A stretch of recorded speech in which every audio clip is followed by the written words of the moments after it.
Und das Spannende ist, Strom war schon immer vorhanden, schon lange vor Anbeginn der Menschheit. Aber wir nutzen diese elementare Kraft erst seit 200 Jahren in etwa. Und auch in unserer Innenwelt. Jenseits des Sichtbaren wirken solche Kräfte und warten darauf, von uns entdeckt und genutzt zu werden. Wir brauchen nur den Mut, dorthin zu sehen, was wir uns jetzt noch nicht erklären können.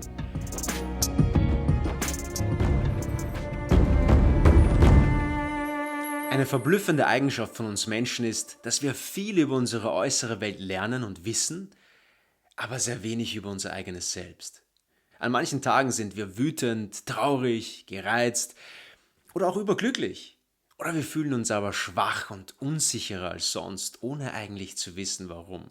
Oder wir haben das Gefühl, dass unsere Partnerschaft oder unsere berufliche Laufbahn uns nicht mehr glücklich machen. Anstatt aber genauer hinzusehen, schauen wir lieber weg und verwelken in einem trostlosen Alltag. Langsam, aber doch. Wie uns Selbsterkenntnis hier helfen kann, unser Leben wahrhaftig zu bereichern und warum es sogar eines der 3 wichtigsten Grundprinzipien für die Zukunft der gesamten Menschheit ist. Genau darüber möchte ich heute sprechen. Herzlich willkommen in der Alethic, der Lebenskunst der Wahrheit, Selbsterkenntnis und Harmonie. Ja, unser Denken besteht grundsätzlich aus 2 Teilen. Die Psychologie nennt es das Bewusste und das Unbewusste, also dem, was uns eindeutig zugänglich ist, worüber wir nachdenken können, und dem, was uns nicht zugänglich ist, oder zumindest nicht ohne Hilfsmittel. Es ist das Unbewusste, das, was wir ganz tief abgespeichert haben, das, was wir verdrängt haben. Dieses Unbewusste, das äußert sich jedoch in unserem Leben auf vielen verschiedenen Ebenen, und da wird's spannend. Körperliche Symptome, unerklärliche und seltsame Gefühle, Sehnsüchte, Wünsche, Unsicherheit und Ängste sind ein Ausdruck davon, wie unser Unbewusstes immer wieder an die Oberfläche drängen will. Die meisten Menschen sind sich diesen Zusammenhängen auch nicht bewusst, und das ist auch völlig normal, denn der Grund dafür ist unser Gehirn. Das menschliche Gehirn, das hat sich über Jahrtausende entwickelt, und dabei hat es immer eine oberste und wichtigste Priorität. Und die heißt Überleben. Also, unser Gehirn hat in dieser Welt gelernt, dass es auf äußere Einflüsse instinktiv, schnell und raffiniert reagieren muss, um am Leben zu bleiben. Körperliche Nachteile konnten mit Intellekt nicht nur wettgemacht werden, sondern sogar übertrumpft werden. Auf der anderen Seite, Dinge und Gefühle akribisch zu untersuchen, hat uns evolutionär gesehen und geschichtlich gesehen nicht geholfen zu überleben oder an die Spitze der Nahrungskette zu kommen. Aber, und da wird's noch spannender, wir stehen an einer Zeitenwende und wir stehen vor einer großen Chance als Menschheit. Denn müssen wir in unserer heutigen modernen Gesellschaft noch ums Überleben kämpfen? Ist das wirklich unsere oberste Priorität gesellschaftlich gesehen? Zumindest sollte es das nicht sein, denn wir haben uns als Menschheit weiterentwickelt und eine moderne Welt in Frieden, die ermöglicht es uns, den nächsten großen Schritt als Menschheit zu machen. Und diesen wichtigen Schritt können wir nur machen, wenn wir Dinge und Gefühle eben akribisch untersuchen. Und wir sind auch mittendrin, denn genau das machen die Wissenschaften bereits seit einiger geraumer Zeit mit unserer äußeren Welt, mit den materiellen Vorkommnissen.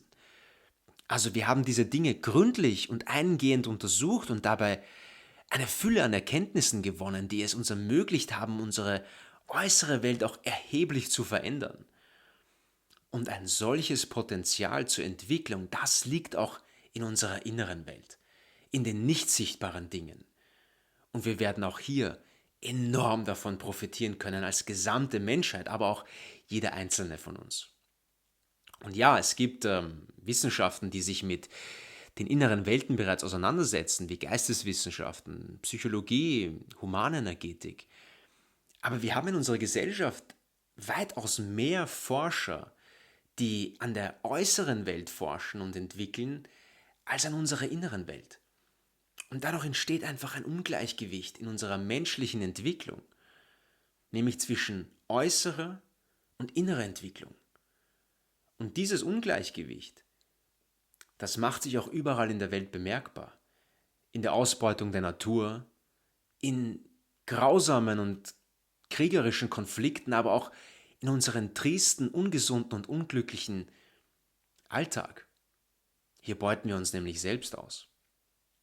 Die gute Nachricht ist, jeder einzelne von uns kann dieses Ungleichgewicht ausgleichen und damit zu seiner eigenen Entwicklung beitragen, indem wir durch Selbsterkenntnis an unserer eigenen inneren Welt forschen.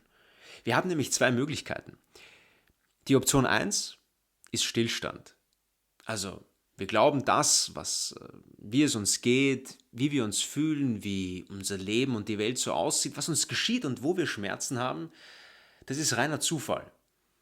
Und wir versuchen die Symptome mit Schmerztabletten zu stillen, unangenehme Gefühle wegzuschieben, zu unterdrücken und ein uns nicht glücklich machendes Leben einfach so hinzunehmen. Oder aber Option 2, Fortschritt. Wir beginnen zu forschen und zu entdecken, was wirklich dahinter steckt und wie wir diese Vorgänge für uns nutzen können. Genau so haben wir es nämlich mit all den Dingen, die uns umgeben, in der äußeren Welt gemacht.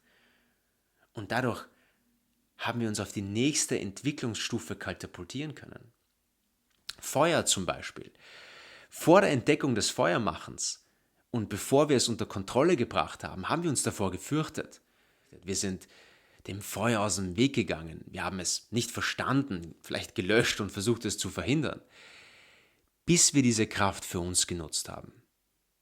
Anstatt also eine feuerlöschende Schmerztablette zu schlucken, nutze dieses Feuer in dir und erklimme die nächste Stufe deiner Entwicklung. Als gesamte Menschheit können wir wachsen, indem wir Selbsterkenntnis wieder zu einem wichtigen Teil unserer modernen Gesellschaft machen. Anstatt Werte wie runterzuschlucken, wegzusehen oder davonzulaufen, zu fördern. Was ist eigentlich aus unserer Gesellschaft geworden? Wie kommt es, dass wir so feige geworden sind, dass wir wegsehen, uns ablenken und mit Schmerztabletten alles runterschlucken, dass das so im Trend ist? Wir sind die intelligenteste und fähigste Spezies auf diesem Planeten. Wenn wir uns weiterentwickeln wollen und nicht Rückschritte machen wollen, müssen wir wieder Mut, Wahrheit, Tapferkeit und Selbsterkenntnis en vogue machen sozusagen. Was stand in der wichtigsten Weissagungsstätte des antiken Griechenlands? Dem Apollon-Tempel von Delphi war es, glaube ich. Erkenne dich selbst. Das war das Grundmaxim der antiken Philosophie einer Gesellschaft, die Menschen wie Pythagoras, Platon, Sokrates und Aristoteles hervorbrachte. Also Selbsterkenntnis ist nicht etwas, was wir erst gegen Ende unseres Lebens angehen sollten, dann wenn wir Zeit haben. Nein, wir sollten es als Gesellschaft so drehen, dass wir Zeit dafür schaffen, Selbsterkenntnis in unserem Alltag zu integrieren. Für ein erfüllteres, glücklicheres Leben und damit wir uns als Menschheit weiterentwickeln können und dass uns der äußere Fortschritt nicht erdrückt. Gewitter und Blitze sind ein weiteres sehr gutes Beispiel. Diese natürliche Kraft, die machte uns Angst. Wir wussten nicht genau, was Blitze sind und warum sie entstehen, bis wir den Mut hatten, das Davonlaufen und Verstecken zu beenden und begonnen haben, wirklich hinzusehen, zu beobachten, zu experimentieren, zu forschen und diesen Vorgang, diese elementare Kraft dahinter für uns zu nutzen. Und wir wurden reichlich belohnt, denn Elektrizität hat die Menschheit in ein neues Zeitalter geführt und viele Entwicklungen erst möglich gemacht. Ich meine, denk mal an eine Welt vor Elektrizität.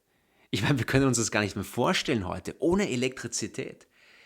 Jede Nacht wurde es dunkel und zwar richtig dunkel auf der Welt. Und selbst die Öllampen, die die Städte erleuchteten und die Häuser, die waren düster. Und das Leben war sehr eingeschränkt. Die Elektrizität, die hat die Menschheit in ein völlig neues Zeitalter geführt und völlig neue Möglichkeiten bis hin zur weltweiten Kommunikation, Energieversorgung, Computer und Haushaltsgeräte gebracht. Ich meine, schau dich mal um. Wo nutzen wir nicht Strom? Und das Spannende ist, Strom war schon immer vorhanden, schon lange vor Anbeginn der Menschheit. Aber wir nutzen diese elementare Kraft erst seit 200 Jahren in etwa. Und auch in unserer Innenwelt. Jenseits des Sichtbaren wirken solche Kräfte und warten darauf, von uns entdeckt und genutzt zu werden. Wir brauchen nur den Mut, dorthin zu sehen, was wir uns jetzt noch nicht erklären können. Genau das zu erforschen und damit zu experimentieren und diese Vorgänge für uns zu nutzen, das kann die Menschheit genauso wie Elektrizität vorantreiben und ein nächstes Zeitalter führen. Ist das verständlich? Dann schreib es mir bitte in die Kommentare. Das ist etwas, was mich einfach beschäftigt. Durch Selbsterkenntnis können wir alle zur Entwicklung der gesamten Menschheit beitragen und unser eigenes Leben dadurch drastisch verbessern.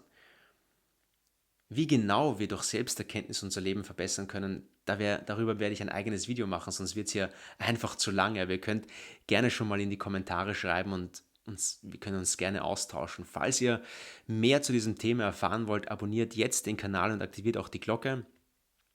Was ich einfach der Menschheit geben möchte, sind hilfreiche Modelle für ein besseres Leben in unserer modernen Gesellschaft.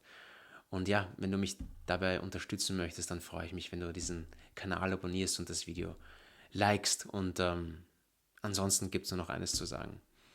Finde deine Wahrheit und Lebenskraft, lebe den aletischen Weg und liebe das Leben. Ahoi.